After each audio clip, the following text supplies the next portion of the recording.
Muchísimas gracias a ti, Neidy, en especial por la invitación que me hiciste a través de ADF Internacional y también a todos los organizadores de Conciencia Nacional por la Libertad Religiosa y del Congreso Iberoamericano por la Vida y la Familia. Muchísimas gracias por dedicar un tiempo especial con tanta asistencia. Me alegro mucho saber que hay tanta gente de confianza, veo la cantidad de participantes y es una alegría. En dedicar este Día Internacional de la Libertad Religiosa, recién concluido, digamos, la 50 Asamblea de la OEA. Lo primero que quisiera destacar, y probablemente esto sea por si acaso una desviación profesional, en el sentido de que soy académica y por lo tanto todo el aspecto más de la primera línea que se está dando en los organismos internacionales, nosotros lo miramos desde el estudio, desde la sistematización. Ahora, eso tiene a veces un beneficio muy grande, y es que, por ejemplo, puedo felicitarlo, porque realmente es un logro que sea un tema la libertad religiosa en las asambleas de la OEA. Era un escenario impensable años atrás. Creo que sigue siendo impensable por lo que han dejado transmitir de las dificultades con las que cuentan. Tuve el honor de ir a la sesión de febrero, en la que pude escuchar y compartir algunas cosas también, pero escuchar sobre todo a los distintos países y sus prácticas, y eso vale más que muchos libros y que muchos estudios. Entonces, de verdad hice un experimento, además, y mandé la resolución como está a nivel de proyecto la del año pasado para aquellos amigos del ámbito académico que todavía no lo conocían. La respuesta fue sumamente positiva, porque no esperábamos algo así desde el estudio, en el fondo, y eso demuestra que tienen que haber distintos actores, y mientras más actores mejor. Y actores desde distintos escenarios, desde el aspecto político, desde el aspecto institucional, desde el aspecto de las ONG y también desde la academia. A mí me parece que en lo que sí habría que estar coincidiendo o sumando voluntades, porque naturalmente vamos a tener diferencias, si no seríamos todos una sola organización, y no lo somos, y tenemos distintos intereses, y es legítimo que tengamos esos intereses. Creo que hay algunos aspectos que nos tienen que acompañar en nuestra valoración de la libertad religiosa. Lo primero, y ha sido repetido acá, pero creo que conviene insistir en ello, que es un derecho fundamental. Fíjense que los estudios en general sobre libertad religiosa en el mundo no indican como región problemática a América Latina y el Caribe. De hecho, es en los estudios del Pew Research Center, que es el centro que engloba más estudios a nivel de aspectos duros de religión, en el sentido de datos fidedignos. Él estima que para el 2050, cuando por solo efecto de nacimientos y de funciones, va a haber mayoría musulmana en el mundo en general, salvo en América Latina. Y con esto no quiero ponerme en contra de una religión particular, sino que dar como el aprecio que existe en general por considerarse externamente a la región como una región bastante homogénea en lo religioso, bastante pacífica en lo religioso, en ninguno de los estándares internacionales sobre países en conflictos religiosos se ven el estilo de persecuciones que existen en África, por ejemplo, y en algunos lugares de Asia. Evidentemente, este asunto está cambiando y hay que ir poniendo las alertas necesarias. Pero partimos desde un piso distinto del que parten otras instituciones en otros países.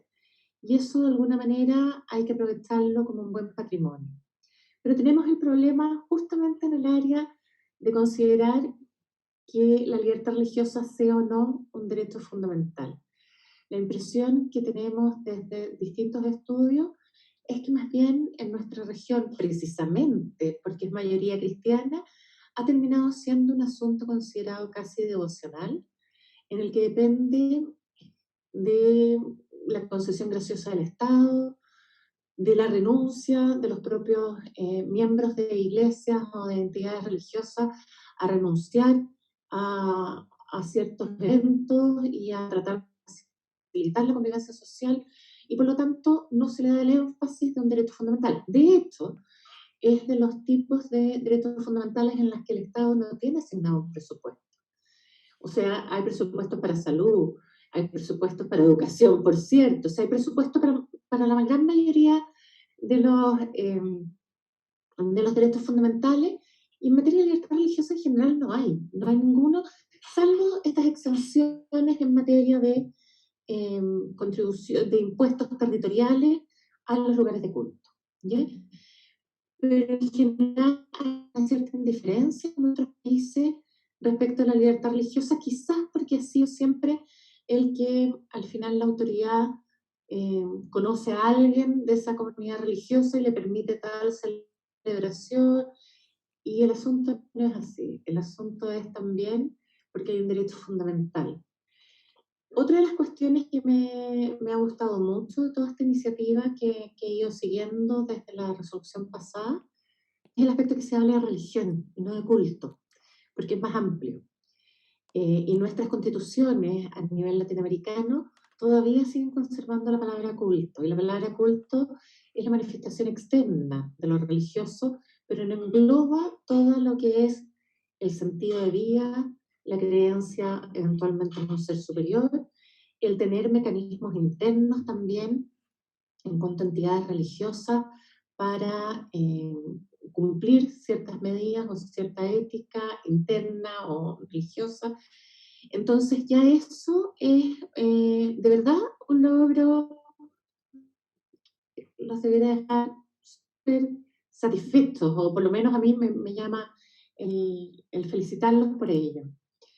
Otro de los aspectos que creo que es importante destacar es que en este piso en el que les decía, nosotros partimos en Latinoamérica desde no tanto enfrentamiento. Yo puedo percibir que se dice, bueno, no, nosotros sabemos los enfrentamientos que tenemos con la autoridad.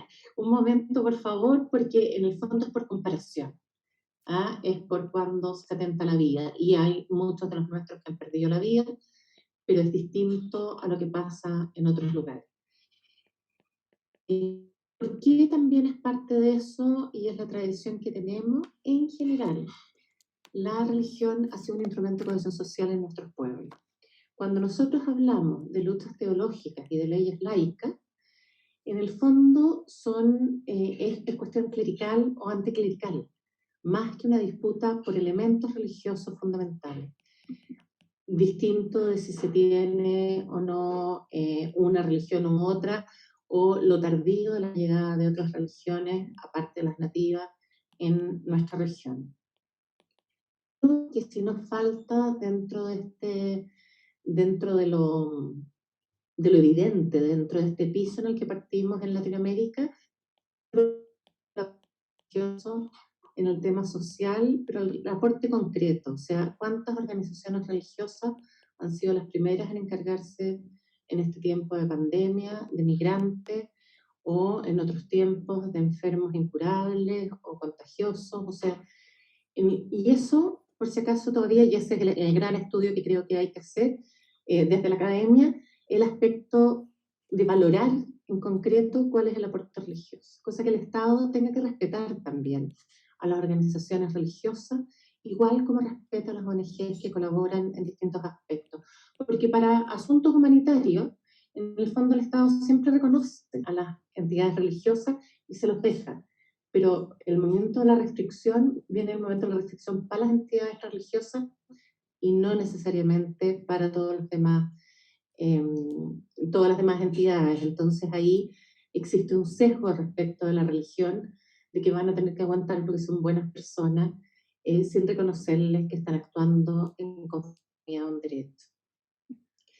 ¿Qué aspectos positivos entonces, además de la religión y de todo este movimiento que significa? Hay algo que a lo mejor pasa desapercibido en esta resolución y que para mí es de las cuestiones más importantes, y me interesó mucho escuchar al embajador Ordóñez diciendo, bueno, y Neidy también, de toda la dificultad que hubo en el insistir en incluir el artículo 12. El artículo 12 es de los artículos que incluye el cambiar de religión. Eso no es tan evidente por si acaso. El cambio de religión para todas las religiones es un problema. Y es un problema muy discutido dentro de las religiones, y hay algunas religiones que niegan la posibilidad de cambio de la religión. Entonces, el hecho de que el primer artículo, que después es curioso, porque se refiere al 18 y al 26 del Pacto de Derechos Civiles y Políticos, y al 18 de la Declaración Universal de Derechos Humanos, que también tiene lo del cambio de religión. Pero el Pacto Internacional no. Y ello es fundamentalmente por los problemas que existen entre las religiones. Entonces, el hecho de que todavía perdure el cambio de religión como constitutivo del derecho fundamental, creo que es un logro que a lo mejor pasó desapercibido, pero muy destacable. También me parece un logro impensado en este tiempo la mención a la pandemia y a la necesidad de que lo religioso funcionara de alguna manera, acompañado por el Estado y el Estado protegiendo. Yo les debo confesar que muy influida por lo que ocurre en Chile, mi país, pero también en el contacto con otros estudiosos de distintas partes de Latinoamérica, hemos visto la privatización de lo religioso en estos meses de pandemia. Y esa privatización de lo religioso es, en el fondo, también incluso seguida por las instituciones religiosas, que llama la atención, porque ya no es del Estado. Y cuando estamos hablando de privatización de lo religioso, lo que estamos haciendo es hablar de laicidad, pero de una laicidad que es distinta según el contexto histórico del que provenimos y según las garantías que se nos den, pero que llama la atención en un contexto latinoamericano. O sea, en pocas partes se cerraron templos, o en pocas regiones se cerraron tantos templos como en Latinoamérica, sin las posibilidades de poder conectarnos, porque somos más pobres que otras regiones. Entonces todas las facilidades por internet y demás no se tenían, no existían. Y en eso, para uno por lo menos, es una pérdida muy grande esta pandemia en ese sentido. En el sentido de la colaboración social con los estados, es, por cierto, un momento importante de reconocimiento, pero que no va aparejado del poder anunciar el propio mensaje y el poder reunirse en torno a ese propio mensaje. Si pensamos en la cantidad de actos religiosos de iniciación, o de iniciación dentro de esta religión, o de comienzo de una familia, parece como demasiadas las prevenciones que se tuvieron respecto a lo religioso y no respecto de otras materias. Por de pronto el deporte, con todo lo fascinante que puede tener el deporte. Luego quería, perdón, y en la privatización de lo religioso hago este link con la laicidad y en como insistir en lo que plantea el profesor Cole Durham del Consorcio Internacional para los Estudios del Derecho a la Religión de la Brigham Young University. Él es uno de los que plantea de manera más clara, desde mi perspectiva, en el aspecto de que puede haber libertad religiosa y haber al mismo tiempo una relación institucional negativa, porque, por ejemplo, se prohíbe a otras religiones lo mismo que una que es más privilegiada, o hay una religión nacional. Incluso en los casos de regímenes teocráticos puede haber, precisamente por eso, falta de libertad religiosa con los demás. Es esa vinculación institucional la que es compleja para efectos de laicidad, que la podremos adjetivar como laicidad positiva o no. Yo en general no me gusta hablar ni de laicismo ni de laicidad positiva, porque me interesa que sean conceptos que una entidad pueda arrogarse para sí mismo. Lo que sí hay que definir es que la laicidad en México es totalmente distinta de la de Chile, de la de Brasil, de la de Ecuador y la de Guyana. Por lo tanto, hay que especificar cuáles son esos elementos. Pero es muy importante para mí el hecho de que se haya indicado lo del COVID. Luego, la libertad para escoger líderes. Sí, es verdad, no aparece la palabra autonomía, pero la libertad para escoger líderes hoy en día, con la importancia de la discriminación, me refiero enseguida a ello, es un logro muy importante y sobre todo porque va acompañado de la carga de los estados de tomar medidas legislativas. Por cierto, desde lo académico a mí me interesa ese estudio y creo que vamos a estar alertando en el fondo a otras instituciones académicas para que también realicen estudios y los hagan llegar de alguna manera. ¿Qué inquietudes tengo? Creo que la inclusión de la discriminación, yo la puedo comprender porque creo profundamente que lo religioso no es discriminatorio. Lo que pasa es que por lo religioso el criterio de idoneidad que habitualmente ocupamos en lo laboral para la persona que es aconsejable para algo pasa a tener una relevancia quizás mayor que en otra. Y en ese sentido, creo que falta mucho, junto con todo lo importante que están haciendo ustedes en la OEA, a nivel de lo que también mencionaba el embajador Ordóñez, del activismo judicial, de proveer de doctrina en ámbitos judiciales para que se comience a captar más lo que es la libertad religiosa. Esto para quienes están en ámbitos de familia, me cuenta que ya estoy terminando, voy terminando en él. Para quienes están en ámbitos de familia, deben estar acostumbrados a que ocurre esto. Como todos tenemos una familia, todos nos sentimos con el derecho, libertad y una posición muy cierta sobre la familia. Con la religión pasa lo mismo porque las personas tienen convicciones, sean religiosas o no. Por lo tanto, se requiere también fortalecer ese aspecto y creo, me atrevo a decir, de manera bastante urgente. Sobre el interés superior del niño, que es una parte de la declaración que entiendo que inicialmente no se vinculaba el derecho de los padres a poder educar a sus hijos en las convicciones religiosas que poseen, digamos, morales y religiosas que poseen, y se le vincula a teniendo la luz o a la luz del interés superior del niño. No le vería de manera tan negativa si es que va acompañado de la interpretación inmediata de que esto no cambia en el fondo y no disminuye el valor de la libertad religiosa. ¿Y esto por qué? Porque hasta ahora estamos viviendo con eso. Nos digan o no nos digan, lo que pasa en las resoluciones judiciales siempre es el argumento sobre el interés superior del niño.